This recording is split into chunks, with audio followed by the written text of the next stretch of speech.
Halo teman-teman kelas 11, jumpa lagi dengan Pak Anggit. Kali ini kita akan membahas materi sistem respirasi yaitu dampak merokok. Tujuan pembelajaran kita kali ini adalah supaya para siswa memahami dampak dari kegiatan merokok. Kalau begitu, langsung saja teman-teman kita bahas tentang materi. Baik, teman-teman, seperti yang kita tahu bahwa merokok ya atau rokok itu sendiri banyak sekali gitu ya pelaku kegiatan ini di Indonesia. Nah, cuma kita harus melihat lagi secara lebih luas. Apa saja dampak yang ditimbulkan dari kegiatan merokok? Ya. Kita batasi, kita melihat dari apa saja zat-zat dominan yang terkandung di rokok. Seperti yang teman-teman sudah tahu, bahwa banyak sekali zat-zat kimia yang terkandung di rokok. Ada sekitar 7.000 zat kimia yang terkandung dari rokok. Dan tentu itu tidak akan berbahaya ya teman-teman, jika tidak kamu bakar rokoknya. Ya. Karena kalau kamu bakar ya, lalu kamu menghisap asap rokok, nah itu baru yang akan berbahaya bagi sistem respirasi. Nah, sekarang kita akan lihat apa saja zat-zat yang berbahaya dari kegiatan merokok. Paling tidak kita akan membahas 4 zat utama, ya. Kita bahas mulai dari zat yang pertama, yaitu nikotin. Oke. Baik, teman-teman, yang pertama ya kita bahas nikotin. Zat nikotin ini memang salah satu alasan utama kenapa para perokok itu melakukan kegiatan merokok. Ya. Karena saat zat nikotin itu dihisap dan nanti sampai ke paru-paru, maka akan ada sebagian nikotin yang bisa masuk ke dalam pembuluh darah. Di satu titik pasti nanti nikotin ya bersama dengan darah tadi akan mampir ke otak, teman-teman. Dan disitulah akan muncul efek positif ya saat nikotin berada di rokok. Apa itu? Yang pertama adalah memberikan rasa rileks, ya, ketenangan. Ya, jadi menimbulkan sensasi rileks atau ketenangan. Jadi tidak heran ya kalau ada yang merokok itu biasanya yang mencari ini. Ya. Dengan adanya nikotin di rokok bisa memberikan ketenangan saat nanti sudah sampai kota. Ya. Berikutnya, yaitu efek positif berikutnya adalah bisa memberikan atau meningkatkan konsentrasi tentu ya. Nah ini dia, meningkatkan konsentrasi. Ya. Jadi sama, saat nikotin nanti sudah sampai ke otak, itu juga bisa menimbulkan meningkatkan konsentrasi saat bekerja. Ya, bisa lebih fokus. Ya, jadi lebih mudah dalam menghadapi pekerjaannya. Walau demikian, tetap saja bahwa ada hal negatif juga yang ditimbulkan dari zat nikotin ini. Ya. Karena nanti otak akan terbiasa untuk bisa tenang ataupun bisa konsentrasi, kalau ada nikotin di dalam darah, maka efek negatifnya adalah justru ini bisa menimbulkan kecanduan, teman-teman. Bisa menimbulkan kecanduan atau ketergantungan. Ya.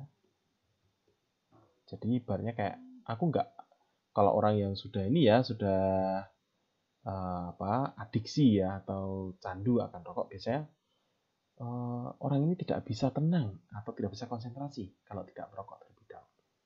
Nah, jadi itu. Next, berikutnya ya selain nikotin kita akan bahas zat yang lainnya. Zat yang kedua adalah tar.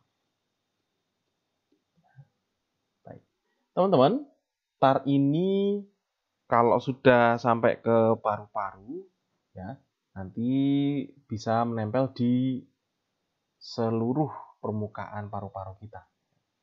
mulai dari jaringan paru-paru yang menyusunnya, yaitu seperti bronkus, bronchiolus, sampai ke alveolus, itu bisa nempel di sana.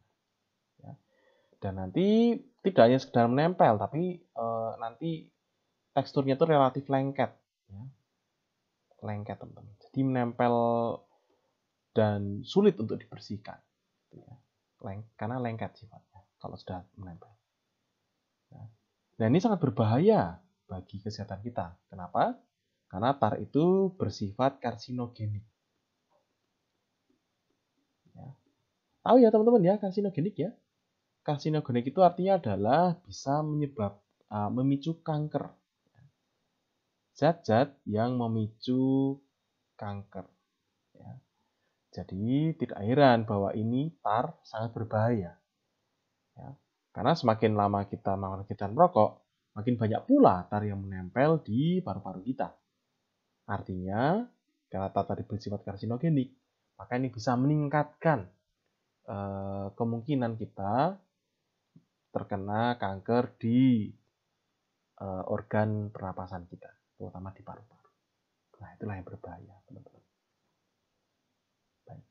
Oke, kita bahas yang berikutnya, yaitu hidrogen cyanida.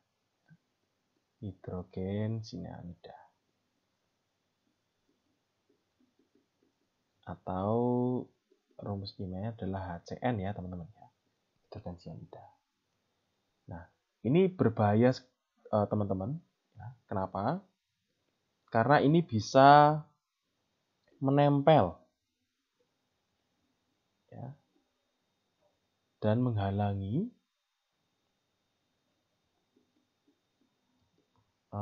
epitel silindris bersilia pada trakea.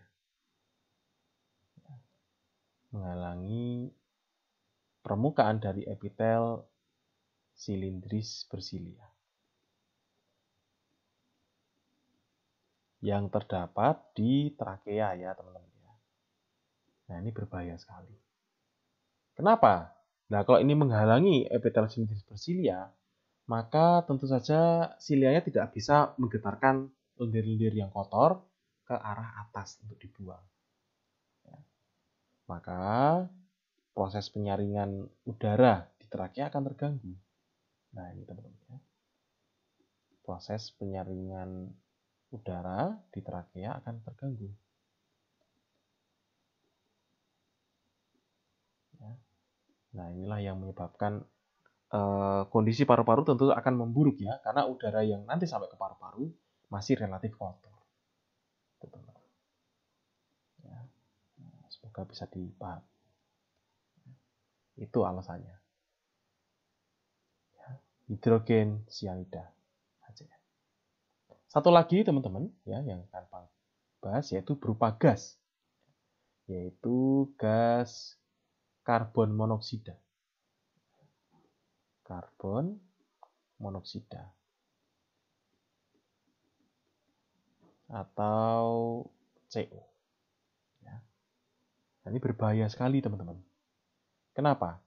Karena ini bisa membuat eritrosit, ya dipanggil Inggris ya eritrosit ya.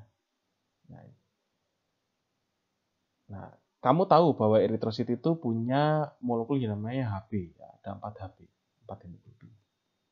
Ya.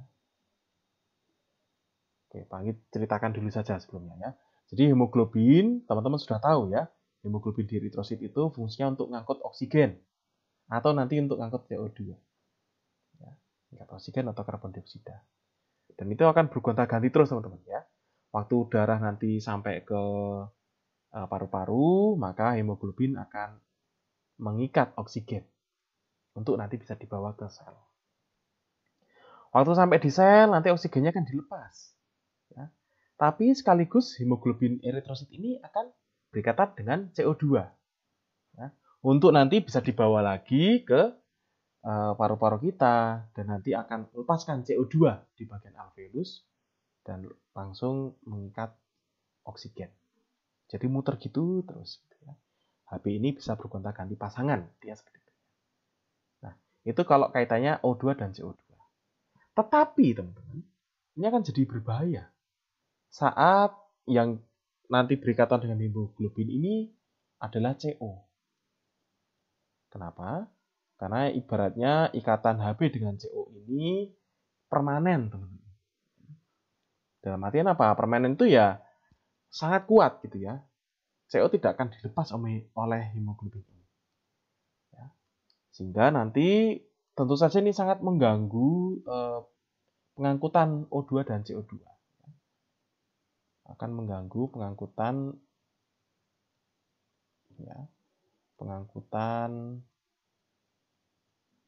O2 atau CO2 gitu. Ya karena ibaratnya eritrositnya jadi nggak berguna lagi. Hemoglobinnya sudah ngikat dengan CO. Yang tadinya bisa mengangkut O2 atau CO2 saat berikatan dengan CO ya sudah permanen. Nanti eritrosit yang berikatan dengan CO waktu mampir ke paru-paru ya dia tidak bisa lagi berikatan dengan oksigen karena sudah berikatan dengan CO dan nggak mau lepas. Nah, kalau nanti sudah sampai ke jaringan tubuh kita, itu juga nggak mau ngangkut CO2 karena sudah berikatan dengan CO. Ya.